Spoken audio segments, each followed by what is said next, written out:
Selamat pagi, salam damai sejahtera bagi saudara sekalian. Saudara-saudara, mari persiapkan hati dan pikiran kita.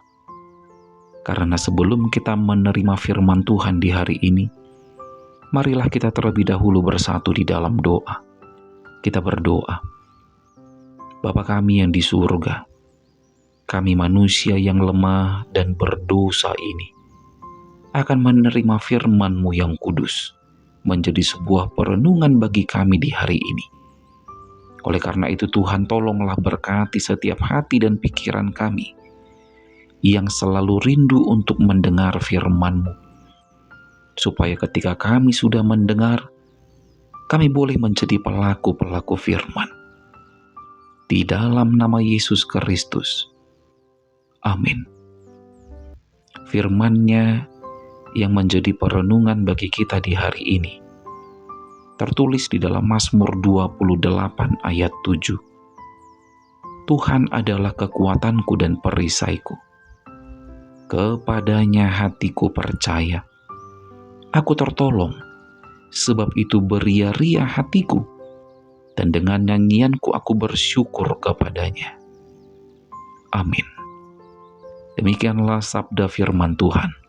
Berbahagialah orang yang mendengar dan melakukan firman Tuhan.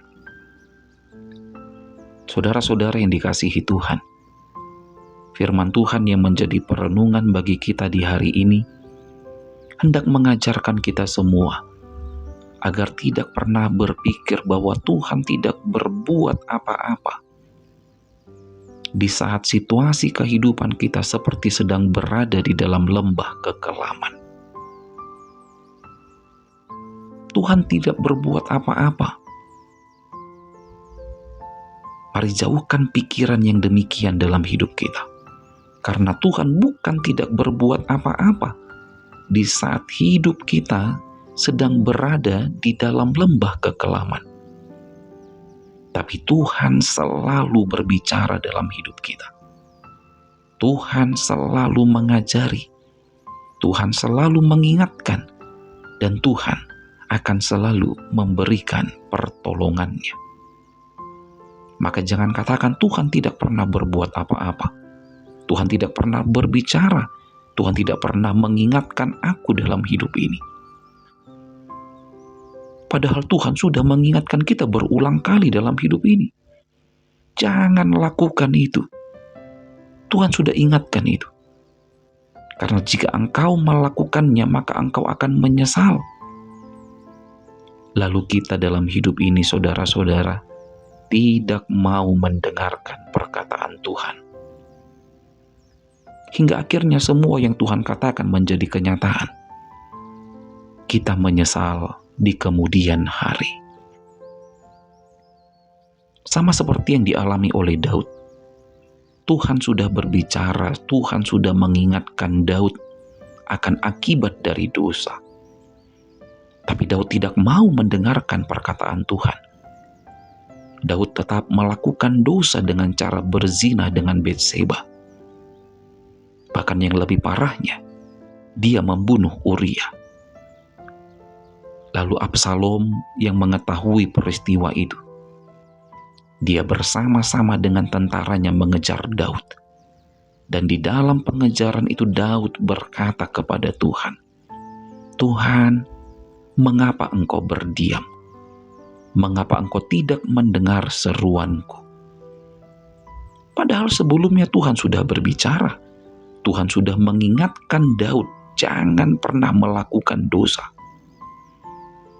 Saudara-saudara, ketika Tuhan sudah berbicara, Tuhan sudah mengingatkan, tapi kita tidak mau mendengar, maka Tuhan akan diam. Tuhan akan membiarkan hidup kita ditimpa oleh berbagai masalah dan penderitaan. Dan setelah kita sadar, kita bertobat, maka disitulah Tuhan akan kembali menjawab doa dan kembali berbicara kepada kita. Ketika Daud sudah dihajar oleh Tuhan, sejenak Tuhan berdiam Lalu Daud mulai sadar dan bertobat. Maka Tuhan kembali berbicara kepadanya. Dan ketika Tuhan kembali berbicara, maka Daud dalam pertobatannya berkata, Tuhan adalah kekuatanku dan perisaiku. Aku tertolong. Sekali lagi Daud mengatakan, aku tertolong. Maka dengan demikian, hatiku beria-ria dan bersyukur kepadanya, kata Daud. Saudara-saudara, mari ingat, Tuhan tidak pernah diam. Tuhan selalu berbicara kepada kita. Tapi kalau kita tidak mau mendengarkan, maka sesaat lamanya Tuhan akan diam dan membiarkan kita mengalami berbagai persoalan dan penderitaan. Tapi ketika kita sadar, ketika kita berbalik kepada Tuhan, kita mengalami pertobatan, maka Tuhan akan kembali berbicara dan menolong kita. Amin. Selamat beraktivitas. Tetap semangat menjalani hidup dan jangan lupa untuk selalu bahagia. Kita berdoa. Tuhan, kami bersyukur karena masih boleh mendengar dan merenungkan firman-Mu di hari ini. Kami bermohon Tuhan, jangan tinggalkan kami dalam menjalani hidup ini. Karena hanya Engkaulah sumber pengharapan, sumber penghiburan dalam hidup kami. Terpujilah Engkau ya Tuhan. Di dalam nama Yesus kami berdoa. Terimalah berkat dari Tuhan Allah, kasih karunia Tuhan Yesus Kristus, dan kasih setia Allah Bapa, serta persekutuan Roh Kudus, kiranya menyertai saudara sekalian. Amin.